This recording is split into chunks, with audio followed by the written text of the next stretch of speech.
ക്രിസ്തീയ ജീവിതം ശിക്ഷണവും സഹിഷ്ണുതയും പാലിക്കേണ്ടെന്ന ഒരു ഓട്ടമായിട്ട് കാണേണ്ടിയിരിക്കുന്നു.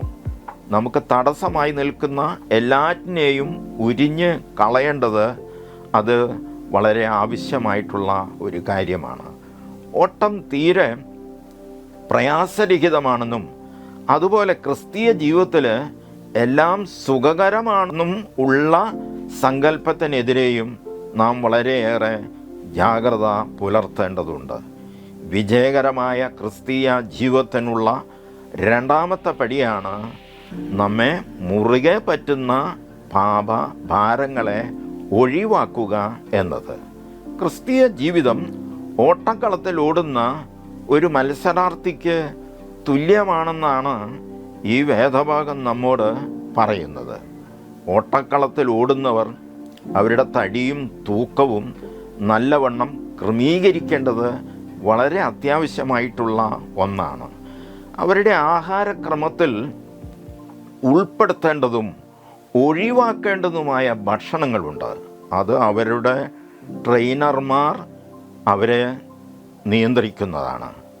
നമ്മുടെ ജഡീകമായ ഇഷ്ടാനുഷ്ഠാനങ്ങളെ നമുക്ക് ഒഴിവാക്കിക്കൊണ്ട് ആത്മീയമായി ഉയരുവാനും വളരുവാനും പരിശ്രമിക്കേണ്ടത് വളരെ അത്യാവശ്യമായിട്ടുള്ള കാര്യമാണ്. പ്രാർത്ഥനയും ഉപവാസവും ബൈബിൾ പാരായണവും ബൈബിൾ അധിഷ്ഠിതമായ ജീവിതവും നാം ശീലിക്കേണ്ടതായിട്ട് വരും. ആരാധന, കൂട്ടായ്മ, പരസ്നേഹം എന്നിവയെല്ലാം നമ്മുടെ ജീവിതത്തിൽ ആക്കേണ്ടതും ആവശ്യമായ ഒരു ഘടകമാണ്. ഇത് നമ്മുടെ വിജയകരമായ ജീവിതത്തിന് വളരെ പ്രയോജനകരമായിട്ടുള്ള ഒന്നാണ്. വിജയകരമായ ക്രിസ്തീയ ജീവിതത്തിന് ഗുണകരമായ മറ്റൊരു വസ്തുതയാണ് സ്ഥിരതയോടെ ഓടുക എന്നത്.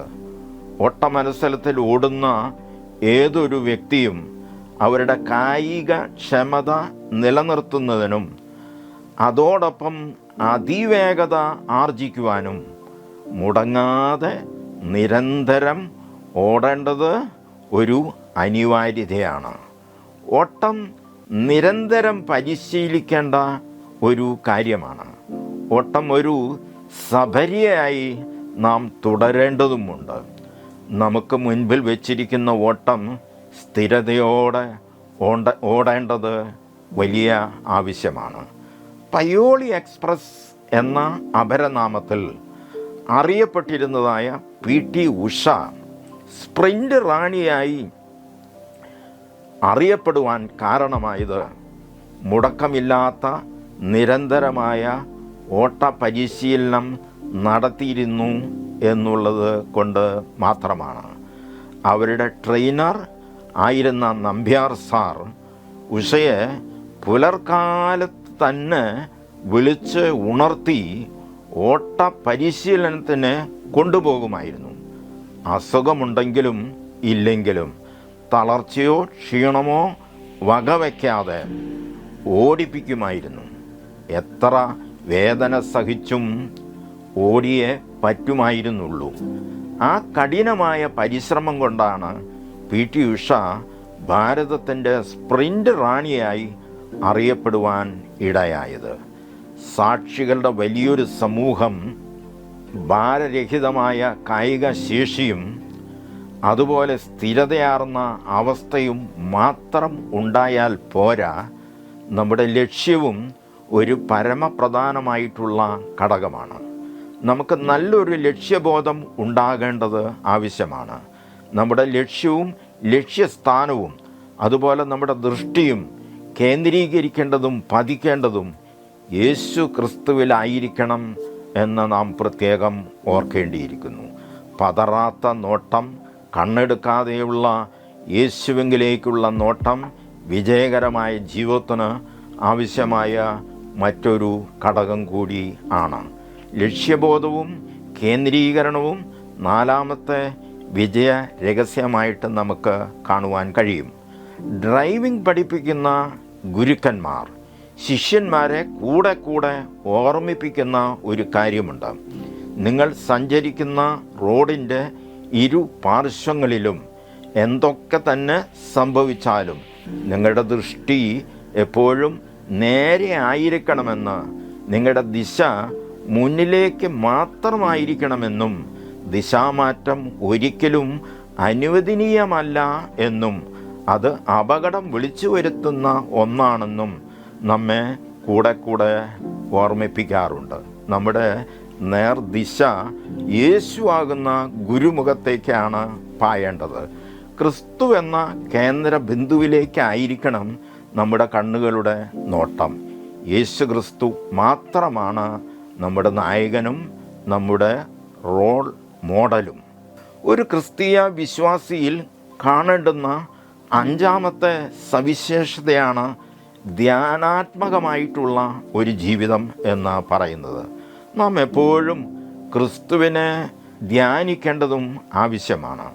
യേശു ക്രിസ്തുവാകുന്ന ധ്യാനാത്മക ചിന്തയിലേക്ക് നമ്മെ ആനയിക്കുന്ന വേദവാക്യമാണ് നാം താഴെ കാണുന്നത്. നിങ്ങളുടെ ഉള്ളിൽ ക്ഷീണിച്ച് മടുക്കാതിരിക്കാൻ പാപികളാൽ തനിക്ക് നേരിട്ടിരിക്കുന്ന ഇങ്ങനെയുള്ള മനുഷ്യനെ ധ്യാനിച്ചു കൊള്ളുവിൻ.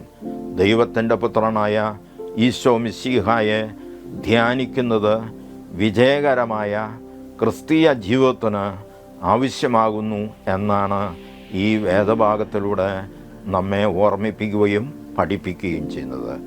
മോട്ടോർ വാഹനങ്ങൾ ഉപയോഗിക്കുമ്പോഴും അതിൽ നാം സഞ്ചരിക്കുമ്പോഴും പിഴയ്ക്കാത്ത ഡ്രൈവിങ്ങിനായി ഒരു ധ്യാനാത്മക മന്ത്രം നമ്മുടെ മനസ്സിലെപ്പോഴും ഉരുവിടുന്നത് അപകടരഹിതമായ സഞ്ചാരത്തിനും യാത്രയ്ക്കും വളരെ ഗുണകരമാണ്.